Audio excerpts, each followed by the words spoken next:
En le Bouddha, le Dharma et la sublime communauté, je trouve refuge jusqu'à l'éveil.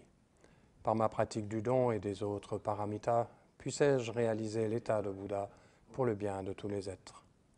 En le Bouddha, le Dharma et la sublime communauté, je trouve refuge jusqu'à l'éveil. Par ma pratique du don et des autres paramitas, puissais-je réaliser l'état de Bouddha pour le bien de tous les êtres. En le Bouddha, le Dharma et la sublime communauté, je trouve refuge jusqu'à l'éveil. Par ma pratique du don et des autres paramitas, puissais-je réaliser l'état de Bouddha pour le bien de tous les êtres. Donc heureux de vous retrouver pour la suite de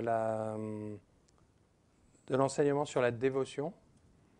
Nous avions vu dans la vidéo précédente sur la dévotion que je m'appuie sur ce texte. La voie du Mahamudra, conseil de Gampopa pour transformer la confusion en sagesse. Donc je vous représente ce texte avec le commentaire de Ringo Tulku Rinpoche. Gampopa, je reprécise, a vécu fin 11e siècle et début du 12e au Tibet. Il était le principal disciple l'un des principaux disciples de Milarepa. Et le texte de Gampopa, il est souvent traduit par les grands enseignements de Gampopa à l'Assemblée. Voilà, ou le grand discours devant la communauté de Je Dakpo Rinpoche. Je Dakpo Rinpoche. Dakpo Rinpoche, c'est un des noms de Gampopa. Donc hier, nous avons vu que Ringo Rinpoche, le mot tibétain qu'il utilise pour dévotion, c'est plutôt Depa plutôt que Megu.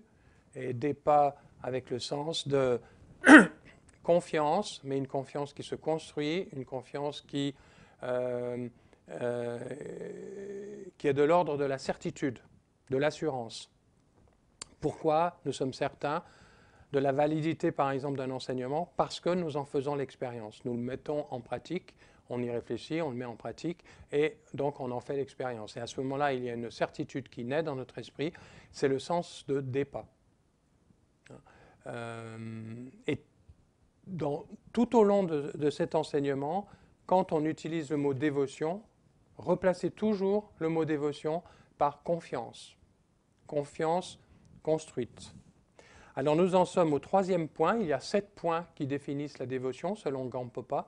Et donc nous en sommes au 3e. Le 3e point est qu'il y a 3 catégories de dévotion: l'inspiration, la certitude et l'aspiration. Alors que dit Gampopa sur tout d'abord l'inspiration? En voyant de véritables enseignants et des maîtres authentiques et en entendant leurs enseignements, vient l'inspiration au sein de la dévotion.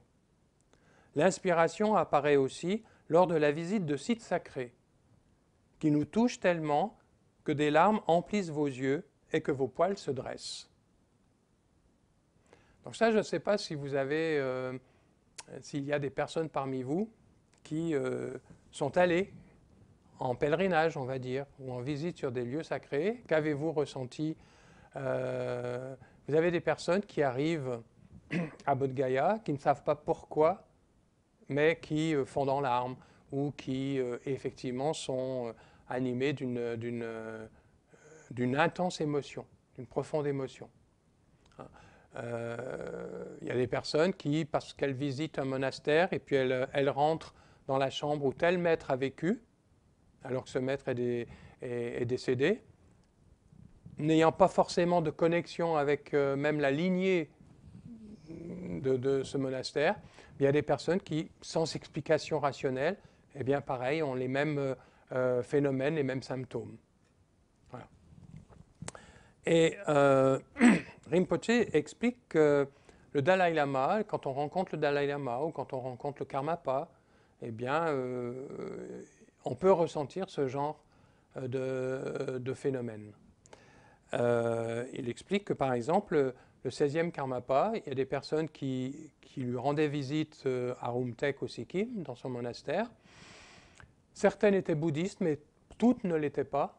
Et certaines personnes, sans savoir pourquoi, ressortaient et les larmes aux yeux, quoi. Voilà. Ils ne pensaient pas vraiment à la dévotion. Hein, ils se sentaient simplement bien en la présence du 16e Karmapa. Et souvent, ils ne voulaient même pas partir. Et le Karmapa ne disait pas grand-chose. Il échangeait juste des propos avec ces personnes-là, d'où elles venaient. Il posait quelques questions, mais il ne donnait pas à ce moment-là un enseignement précis. C'était juste un contact. Et il pouvait même bavarder et faire des petites plaisanteries. Mais il y a quelque chose dans sa présence qui touchait les personnes. Voilà. Ça fait partie de ce qu'on appelle la dévotion inspirée. C'est-à-dire qu'il y a une inspiration qui naît dans notre esprit de par la présence de tel maître. Et on peut ressentir ça aussi pour des maîtres pas forcément bouddhistes, hein, pour d'autres maîtres. Et on peut ressentir également ce même genre de dévotion inspirée, comme je le disais au départ, en certains lieux. Voilà. Donc, Rinpoche explique que la dévotion inspirée apparaît aussi en visitant un endroit inspirant, comme ceux fréquentés lors d'un pèlerinage. Et comme le dit Gampopa, vous pouvez être tellement touché que vos poils se dressent et que vos larmes vous montent aux yeux. D'une manière générale, on pourrait dire que la dévotion inspirée ouvre votre cœur et vous remue profondément. Cela vient de la reconnaissance de la vérité et du sentiment de son authenticité. Et c'est pour ça que régulièrement on organise des voyages en Inde, mais ces voyages-là, je les appelle vraiment pèlerinages, parce que c'est connecté avec notre pratique. Et à chaque fois, on assiste, pour certaines personnes, une espèce de découverte, une espèce de dévotion inspirée comme ça qui naît dans leur esprit. Voilà, ça c'est donc la dévotion inspirée, la dévotion qui est basée sur l'inspiration. Alors Gampopa explique que la certitude au sein de la dévotion se manifeste quand vous ne doutez d'aucun des enseignements du Bouddha. Qu'il soit détaillé ou condensé, alors vous pratiquez le Dharma. Voilà. Et c'est intéressant, Rinpoche tout de suite explique que cette certitude, elle ne vient pas d'une confiance aveugle. Rinpoche précise que le deuxième type de dévotion implique la confiance. Et cette dévotion, cette confiance ne devrait pas être vue simplement comme une émotion. Elle doit être fondée sur la certitude. Ce genre de certitude vient souvent de l'étude, hein, d'abord de l'écoute des enseignements, ça on en parlait dans la vidéo précédente, de l'écoute des enseignements, de la réflexion, et il y a une certitude qui naît, une compréhension qui est sûre, certaine, qui naît dans notre esprit, et à ce moment-là, ça va être très facile de la mettre en pratique par la méditation.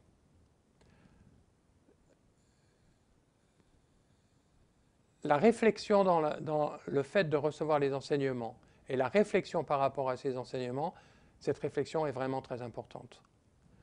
Le Bouddha disait « N'acceptez rien de mes enseignements sans l'avoir testé, travaillé, sans y avoir réfléchi. »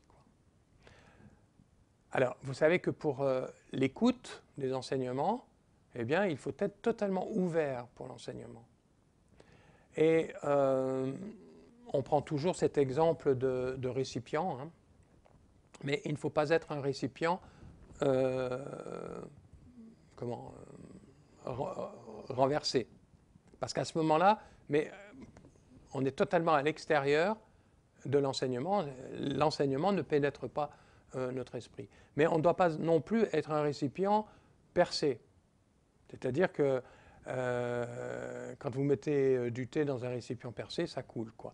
Donc, l'enseignement que l'on reçoit ne doit pas entrer par là et puis aussi tout ressortir par là, quoi.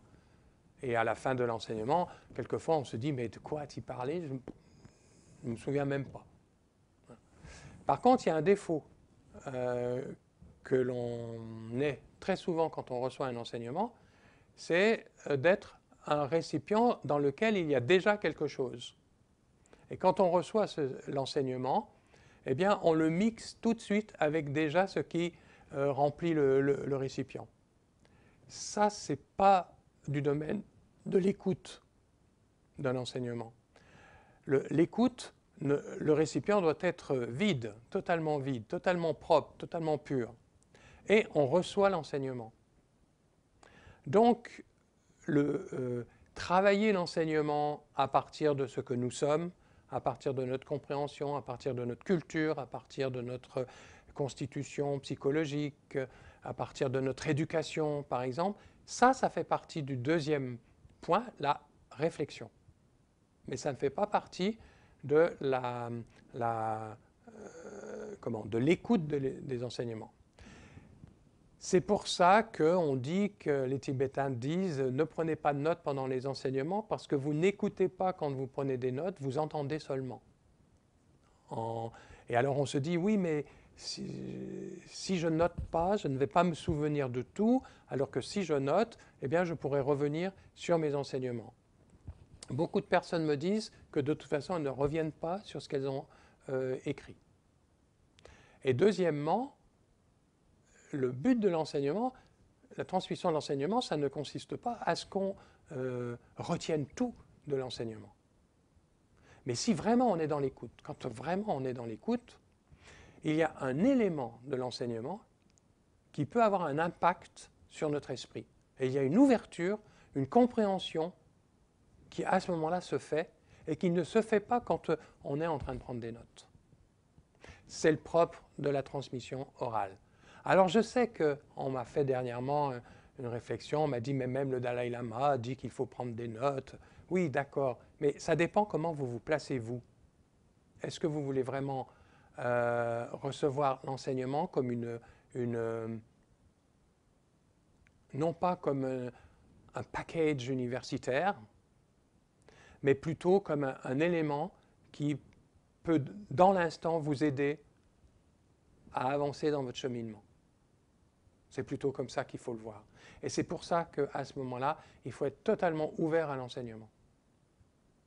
Ensuite, il faut passer bien sûr à la réflexion, c'est-à-dire qu'on travaille cette compréhension, notre compréhension de cet enseignement par tout ce qui nous constitue.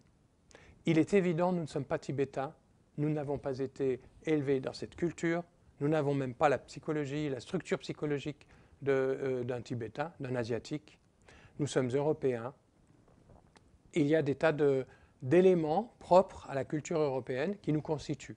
Et nous ne pouvons pas mettre ça de côté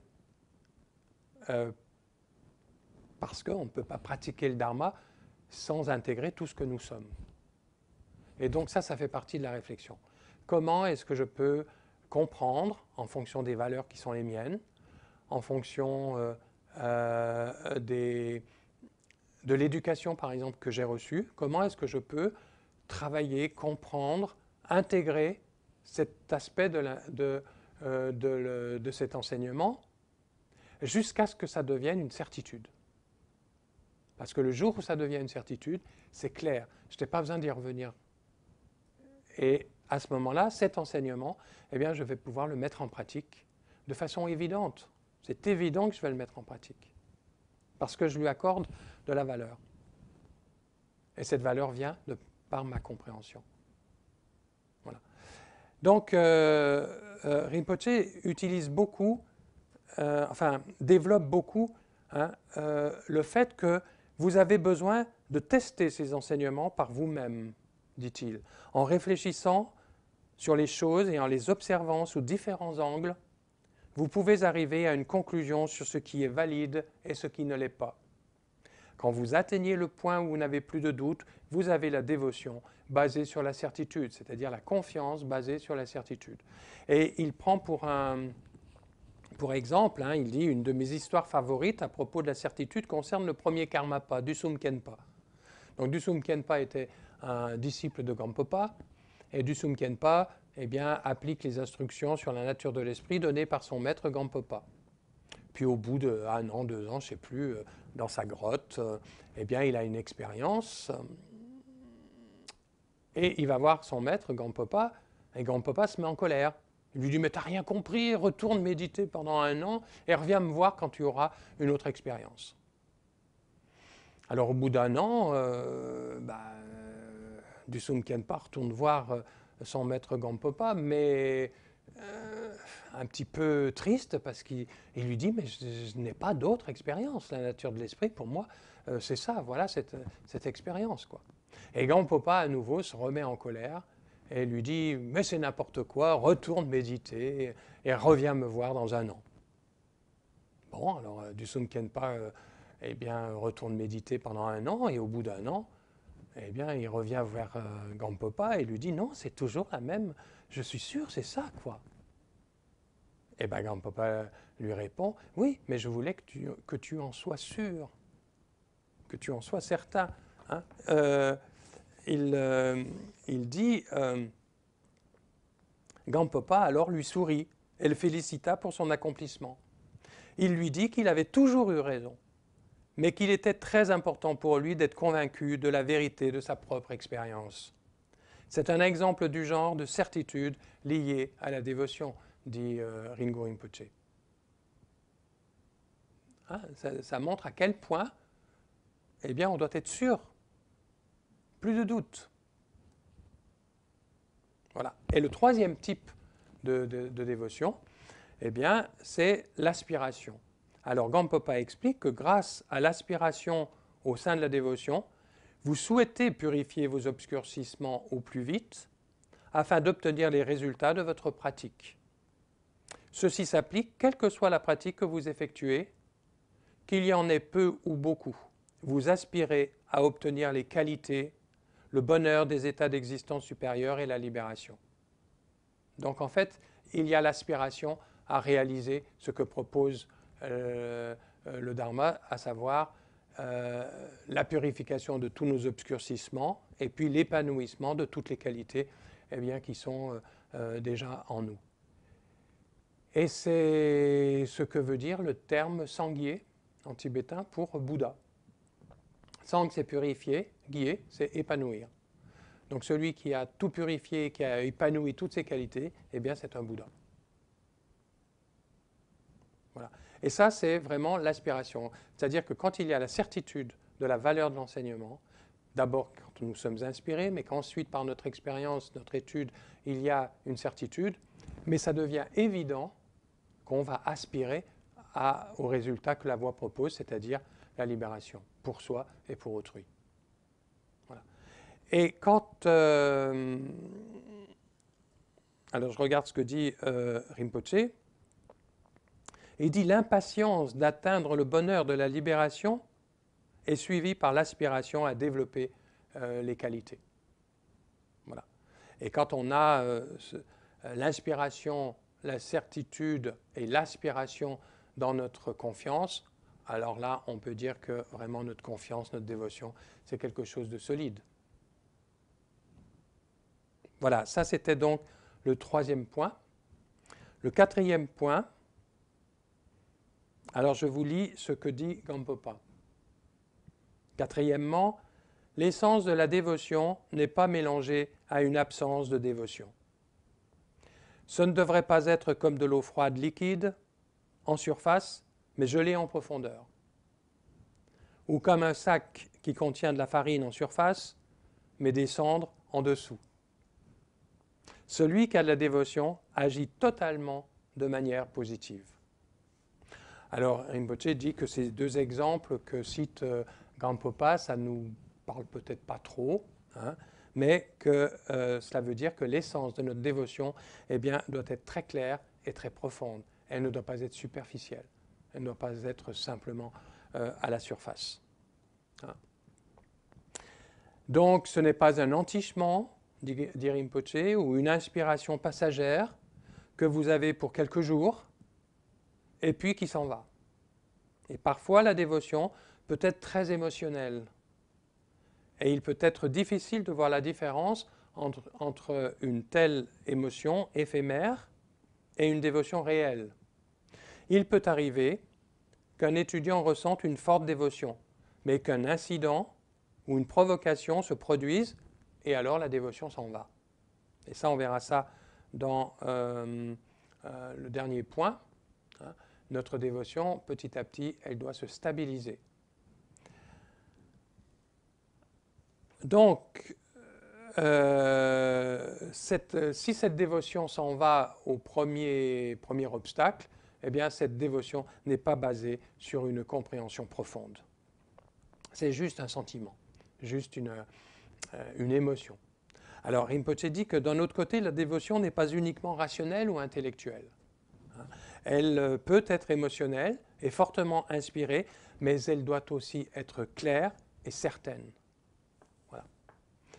Vous avez beaucoup de personnes qui peuvent ressentir de la dévotion simplement émotionnellement, parce qu'elles sont touchées par un aspect de tel Rinpoche, par exemple. Mais pour en revenir au point précédent, notre confiance, elle va se baser sur notre compréhension du Dharma. Ça, c'est vraiment la confiance ou la dévotion la plus profonde.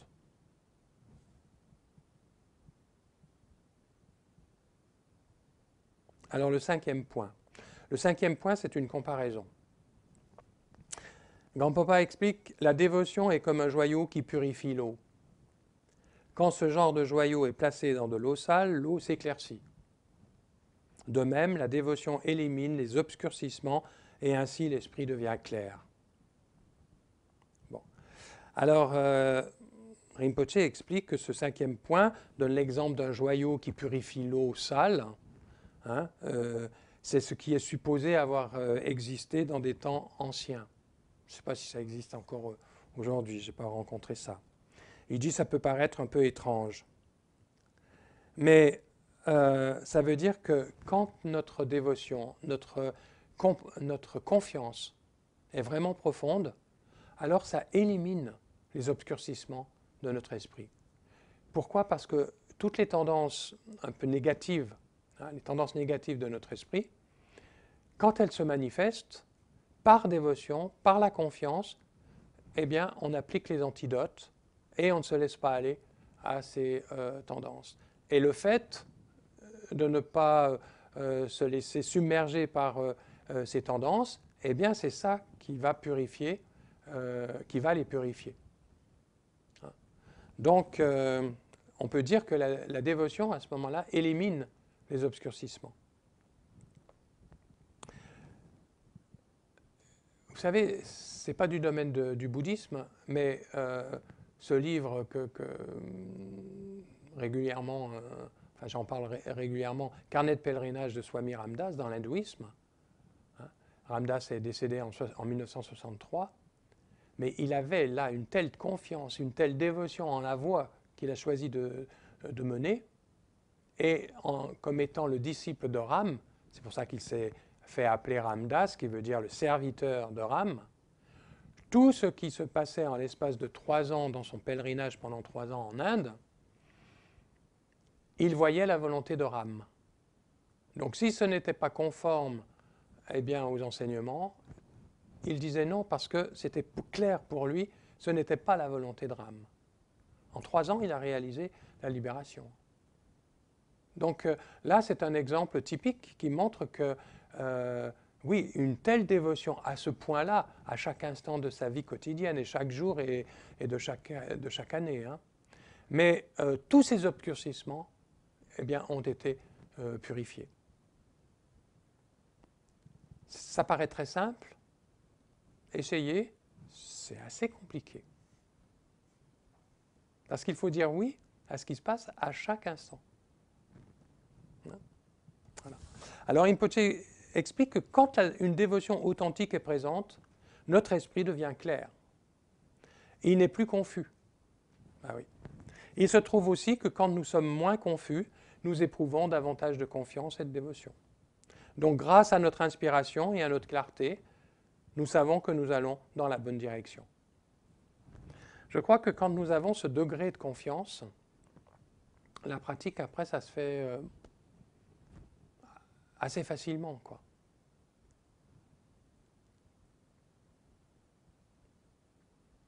Alors, 6e point.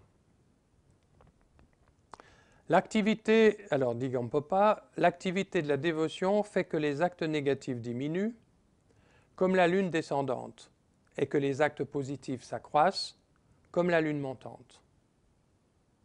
Donc, dit Rinpoché, ce 6e point décrit ce que la confiance, la dévotion fait pour nous. Gampopa dit qu'elle fait diminuer les actes négatifs et augmenter les actes positifs. Donc là, il y a une compréhension très claire et de plus en plus claire sur la loi de causalité. Ce que je fais, ce que je dis, ce que je pense, ça va entraîner une conséquence et, de même nature. Cette loi de causalité, on en a parlé hier. Hein. Par la confiance, elle devient évidente.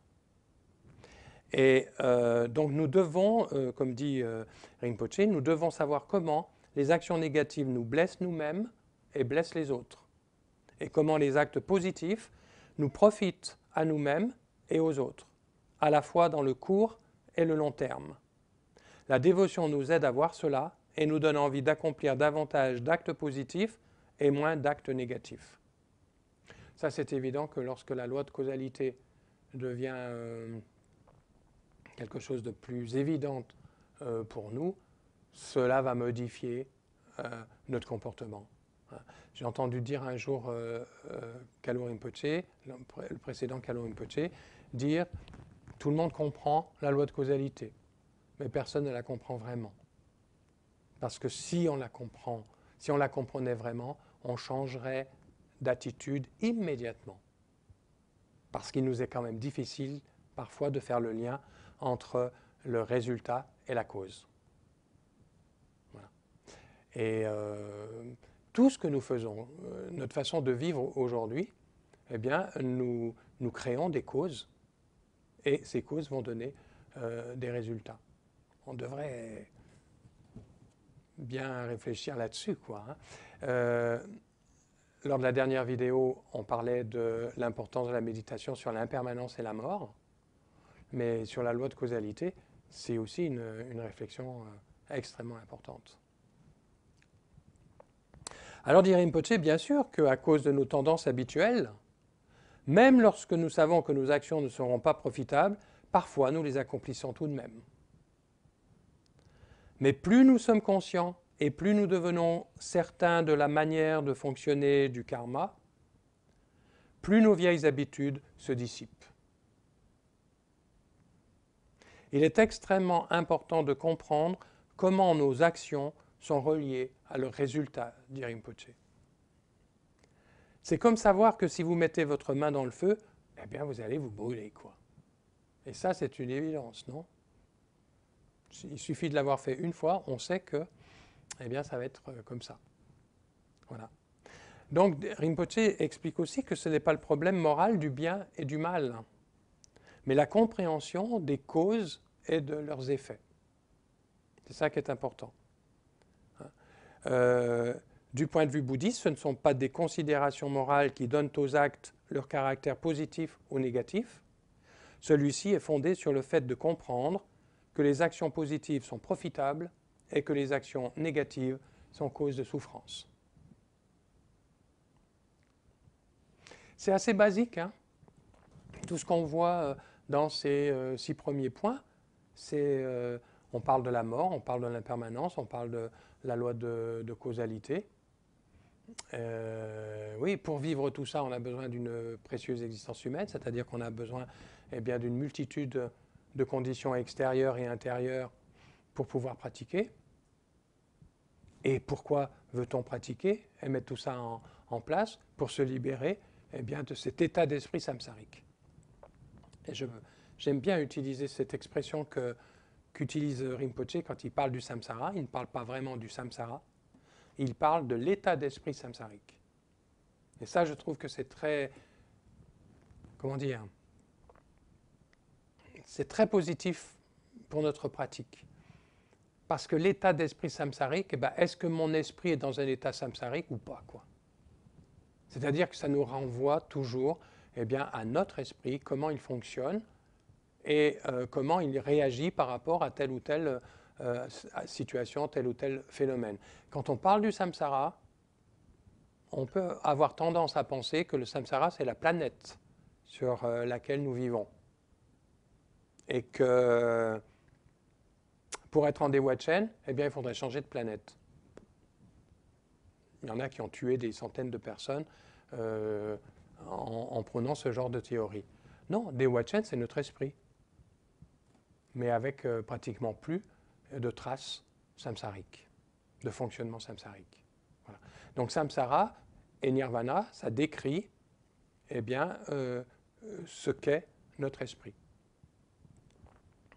Et quand on parle de la libération du samsara, ben oui, c'est la libération de cet état d'esprit samsarique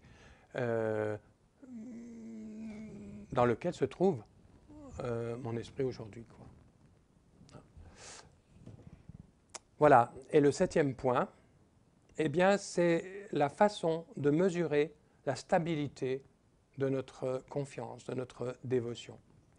Et là, voilà ce que dit Gampopa. On dit de celui qui n'abandonne pas le dharma authentique sous l'effet du désir, de la haine, de la peur ou de l'ignorance qu'il a de la dévotion. Celui qui a de la dévotion n'abandonne pas le dharma sous l'effet du désir, n'abandonne pas le dharma sous l'effet de la haine, n'abandonne pas le dharma sous l'effet de la peur et n'abandonne pas le dharma sous l'effet de l'ignorance. Alors Rinpoche prend un exemple, il dit comment dire si votre dévotion est stable ou non? Par exemple, si quelqu'un vous dit si tu arrêtes de pratiquer le dharma, je te donne $1 million, et que vous acceptez, eh bien ce serait abandonner le dharma pour le désir. Et là, c'est clair, notre confiance n'était pas vraiment stable, quoi. Bon, ça peut être tentant, n'est-ce pas? Alors il y a aussi, si quelqu'un dans la Sangha fait quelque chose de très négatif et que cela vous met en colère et que vous arrêtez de pratiquer, eh bien c'est un exemple de l'abandon du dharma à cause de la colère. Peut-être que ça ne vous arrive pas, mais peut-être que ça peut arriver à certains, vu certaines situations qui peuvent se développer parmi des membres de la Sangha. Il y a des doutes qui peuvent naître et jusqu'à une espèce de colère, de révolte. Moi, j'ai assisté à ça, et des personnes qui remettent tout en question, qui remettent leur engagement dans le dharma, parce qu'il y a des comportements de certains dans la Sangha eh bien, qui sont totalement contraires aux enseignements du dharma. Voilà. Oui, ça peut exister. Mais à ce moment-là, eh bien, c'est un test aussi pour nous montrer si notre dévotion est solide, stable ou pas. Nous n'avons pas à faire en sorte que les autres soient parfaits alors que nous, eh bien, nous ne le sommes pas, quoi. Et même si on estime qu'un tel doit être parfait, de par sa position, je ne sais pas quoi, il est encore en chemin. Alors, occupons-nous de notre esprit, voyons ce qu'il y a de parfait dans notre esprit et voyons surtout ce qu'il y a à perfectionner. Parce que quelquefois, nous pouvons être, eh bien, avoir une attitude à l'opposé total de ce que nous enseigne le dharma. Donc, occupons-nous de notre esprit avant de voir ce qui se passe dans l'esprit des autres. Parce que ça peut donner ça comme résultat. Moi, je me souviens de Pema Chodron, avec qui j'ai dîné un soir. On n'était pas que tous les deux, hein. Il y avait beaucoup de monde, mais à Vancouver, en 86. Elle était en face de moi, et c'était à l'époque où Trungpa Rinpoche, je crois, est mort l'année d'après. Et Trungpa Rinpoche n'avait pas un comportement, très moral, quoi. Et quelqu'un lui avait dit, je me souviens, moi j'étais tout nouveau moine, et quelqu'un lui a dit, mais comment tu peux suivre et avoir confiance dans un tel maître? Elle a répondu, tout ce que je sais du dharma, c'est de lui que je l'ai reçu. Et donc, je garde ma gratitude pour tout ce que j'ai reçu. Voilà. Donc c'est... Vous savez, il y a une histoire aussi, je ne sais plus si c'était le premier, le deuxième ou le troisième Dodrupchen Rinpoché. Il y a 3 disciples qui viennent le voir en lui disant, voilà, on veut vraiment être vos disciples. Et Rinpoche leur dit, oui d'accord, mais reniez tous les maîtres que vous avez avant moi. Et si vous ne le faites pas, inutile de revenir. Donc il y en a 2 qui sont partis pour... non, il y en a 2 qui sont restés en disant, bah oui, nous on renie complètement. Et le 3e s'en est allé. Et Dodrupchen a renvoyé les 2 premiers en leur disant, eh bien, un jour, puisque vous n'avez pas confiance dans les maîtres que vous avez eus, un jour vous n'aurez pas confiance en mes enseignements. Et par contre, il a rappelé celui qui était parti en lui disant, toi, tu seras mon disciple. Parce que tu as gardé ta confiance dans tes maîtres. Et c'est très important ça. Nous faisons partie d'une lignée, nous sommes membres d'une lignée de transmission. Et tout ce que nous avons reçu, eh bien, c'est parce qu'il y a eu transmission de l'un à l'autre, et puis jusqu'à nous, quoi. Et ça, eh bien, on doit considérer ça comme vraiment précieux. Ça ne veut pas dire qu'on va être d'accord avec le comportement des uns et des autres. D'accord, on ne va pas forcément cautionner tout ça. Mais on peut garder notre gratitude envers un maître qui nous a permis d'avancer sur le chemin du Dharma, même si par la suite, eh bien, ce maître n'a pas une attitude très correcte. Hein. C'est 2 choses différentes. C'est 2 choses différentes que de cautionner ce qu'il fait et que de garder la gratitude pour ce qu'on a reçu de ce maître. Alors ensuite, si vous arrêtez de pratiquer parce que quelqu'un menace de vous tuer, ce serait abandonner le Dharma à cause de la peur.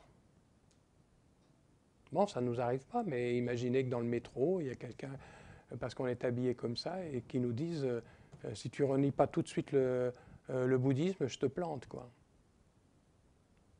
Mais comment on va réagir? Hein? Intéressant, peut-être pas de faire l'expérience, mais en tout cas simplement de réfléchir à ça, quoi. Face à la peur, comment est-ce que je réagis par rapport à ma confiance dans le Dharma? Et puis, si quelqu'un vous dit qu'il y a quelque chose de mauvais dans le bouddhisme et que vous le croyez, ce serait abandonner le Dharma à cause de la confusion. Ben oui, pourquoi? Parce que c'est pas que... si quelqu'un nous dit que ça c'est négatif dans le Dharma, mais étudiez-le et ayez la certitude du caractère négatif de cet élément. Sinon, c'est une simple croyance. Et ça, c'est vraiment à cause de l'ignorance ou la confusion. Donc, en revanche, si rien ne vous dissuade de suivre le Dharma, alors votre dévotion est forte et fermement établie. Et alors après, Rinpoche développe un point, et on finira par ce point-là, qui je trouve est très important. Il explique que la dévotion ou cette confiance est étroitement liée à la diligence. Sans elle, vous ne continueriez pas. Elle alimente vos progrès sur la voie, et c'est pourquoi on insiste tant sur la dévotion dans les textes bouddhistes classiques, comme les écritures que Gampopa a citées au début de ce chapitre. Et je vous relis ce qu'il disait au début de ce chapitre. Grâce à la dévotion, on pratique le Dharma avec diligence. Grâce à la sagesse, on connaît la réalité. La sagesse est ce qu'il y a de plus important, mais la dévotion est la base. Voilà. Rinpoche continue en disant qu'au moment même où nous cultivons la dévotion, nous devons utiliser notre esprit critique. Le Bouddha a dit que nous ne devrions pas croire quoi que ce soit avant de l'avoir examiné, testé et de savoir par nous-mêmes si c'est vrai. Certains trouvent difficile d'articuler ces deux approches, à savoir que les pratiquants devraient avoir de la dévotion et de la confiance, tout en examinant les enseignements sans les croire sur parole. Néanmoins, ces approches coïncident quand la dévotion est fondée sur la compréhension et qu'elle est faite d'inspiration, de certitude et d'aspiration. Nous voulons cultiver la dévotion plutôt que la foi aveugle. Même si quelque chose est fiable, vous devez le comprendre par vous-même. Les enseignements du Bouddha ne devraient pas être acceptés pour argent comptant, dit Rinpoché. C'est pourquoi il nous faut étudier aussi bien que pratiquer. Nous réfléchissons sur les enseignements et nous pratiquons la méditation pour appliquer les enseignements à notre propre expérience. Si nous n'appliquons pas réellement le Dharma à notre esprit, il ne peut pas nous transformer. On pourrait penser qu'il y a des centaines de volumes contenant les paroles du Bouddha, et tout ce qu'il a dit est vrai. C'est sans aucun doute mon point de vue. Une transformation intérieure peut-elle se produire avec une telle attitude? C'est très bien d'apprécier les enseignements, dit Rinpoché, de faire des prosternations, d'offrir de l'encens devant vos livres, mais cela ne vous transformera pas. Alors ça, je trouve ça très, très important de ce que vient de dire Rinpoché. Cela ne vous transformera pas. Vous allez continuer à réagir de la même manière confuse qu'auparavant. Mais plus vous comprenez les enseignements, plus vous changez la manière dont vous voyez les choses et la façon dont vous y réagissez. C'est le principal objectif du Dharma, apprendre à en faire l'expérience dans votre vie de manière à vous libérer de la souffrance et de vos problèmes. Donc ça, pour moi, c'est vraiment l'essence du Dharma. Ce que je pratique, si je fais telle pratique de Yidam, si je fais Shin, si je fais l'Aktong selon les sutras, si je fais les Nundro, etc., peu importe la pratique que je fais, est-ce que ça me permet de transformer quelque chose dans mon esprit? Et ça, on doit évaluer ça, mais régulièrement, quoi. Sinon, on peut faire des rituels à longueur de journée. C'est clair, on peut savoir très bien jouer du tambour, très bien jouer des cymbales, très bien tenir la cloche, tenir le dorje. Oui, on joint les mains à tel moment, on les joint pas à tel autre. Tout est marqué dans les textes, tout est prévu dans les textes. Mais en quoi cela transforme notre esprit? Posez-vous la question. Pour ceux qui ont une pratique régulière, posez-vous la question, mais en quoi cette pratique m'aide à transformer quelque chose dans mon esprit? Et à transformer quoi? Qu'est-ce que je veux transformer? Parce que les autres me voient comme je suis, mais moi je sais très bien comment je suis. Et on doit être lucide par rapport à ce que nous sommes. Et sur quel point il me faut travailler? Parce qu'il y a la mort, il y a l'impermanence qui peut arriver tout de suite. Est-ce que j'aurais transformé ça? Et en quoi la pratique du Dharma, ma pratique du Dharma, peut m'aider à transformer ce point-là? C'est quelque chose de concret, c'est opératif le Dharma. Hein. Ce n'est pas juste réciter des mantras ou réciter un rituel en ayant l'esprit tout à fait ailleurs. C'est plus de la perte de temps profane, mais c'est de la perte de temps spirituel entre guillemets. Mais c'est toujours de la perte de temps, quoi. Alors, c'est ce que dit Rinpoché, c'est le principal objectif du Dharma, apprendre à en faire l'expérience dans votre vie, de manière à vous libérer de la souffrance et des problèmes. Tant que vous ne comprenez pas les enseignements complètement et par l'expérience, ils ne vous transformeront pas. Il n'y a pas de miracle. Hein. Et Rinpoché termine en disant, la dévotion est une clé de ce processus. La confiance est une clé de ce processus. Plus nous parlons des différents aspects de la dévotion, plus il devient clair qu'elle est nécessaire. La dévotion apporte un but et une direction. Nous savons ce que nous voulons faire, ce que cela implique et ce que nous pouvons accomplir pour nous-mêmes et les autres. Nous avançons dans une direction définie, ce qui rend le chemin simple et direct. C'est pourquoi la dévotion ou la confiance est tellement importante. Voilà. Donc, je trouve que quand on aborde ce qu'on appelle la dévotion par rapport à cet éclaircissement à la fois de Gampopa et de Ringu Rinpoche, eh bien, on voit que ce n'est pas une simple foi aveugle ou une simple attitude émotionnelle, mais que non seulement elle se construit, mais qu'elle est nécessaire aussi. Nous avons besoin de cette confiance. Et plus nous comprendrons le Dharma, plus notre confiance va s'établir et devenir stable. Et notre pratique, eh bien, s'en trouvera nettement améliorée. Est-ce qu'il y a des questions? Il nous reste un peu de temps. Peut-être s'il y a une ou deux questions.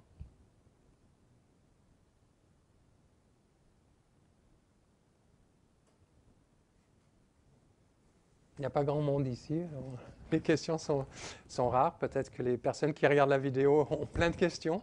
Mais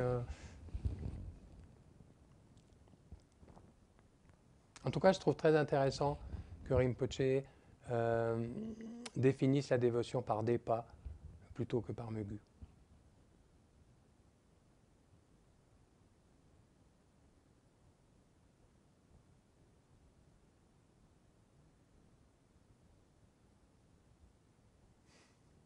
Ça vous paraît clair, le développement à la fois de Gampopa et de Rinpoche?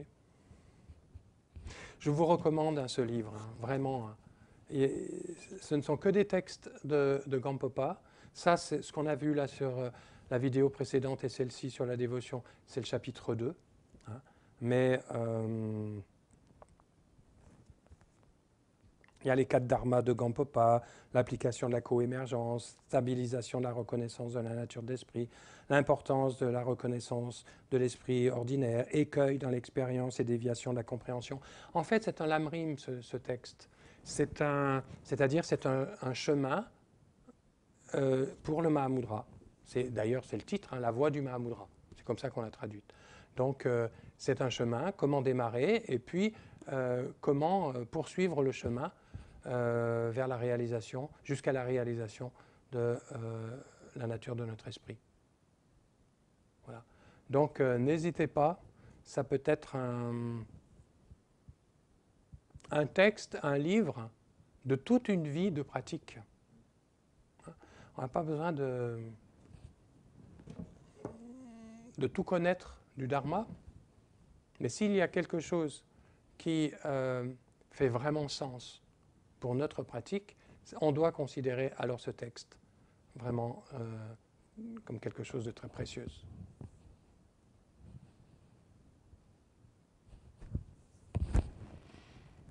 C'est bon?